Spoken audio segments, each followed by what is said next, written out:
Another revealing example comes from Alexander Dvorkin, who later assumed leadership of this international network of the so-called fighters against cults and sects, which is actually one of the most dangerous real-world totalitarian sects in itself. Here's what Alexander Dvorkin said about a fundamental theological concept in Christianity: the existence of the soul in every human. You constantly hear the same arguments.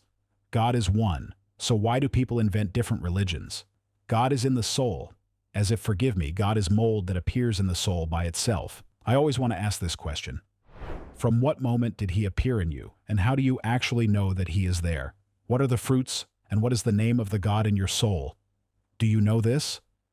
Then it means God is in the soul, so why go to church? Alexander Dvorkin. Problems of the mission of the modern Russian Orthodox Church. With this statement, Alexander Dvorkin attacks a central dogma of Christianity, that God is one and dwells within every person. The leader of this international totalitarian sect not only distorts the essence of Christian teaching, but openly rejects the words of Jesus Christ, likening God in the soul to mold, thereby revealing his true attitude towards Christianity.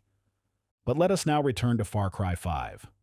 Another point worth noting is that in discussions about similarities between the Far Cry 5 promo art and the Last Supper painting, users focused not so much on the figure of Jesus, but rather on Judas the Apostate, specifically on identifying his counterpart among the characters in Far Cry 5. The question of who apostates really are, the role they play, and their ties to present-day self-proclaimed cult fighters, colleagues of Rick Ross and Alexander Dvorkin, has already been explored in the article The Role of Apostates in Anti-Cult Organizations, Creating the Fake Victim.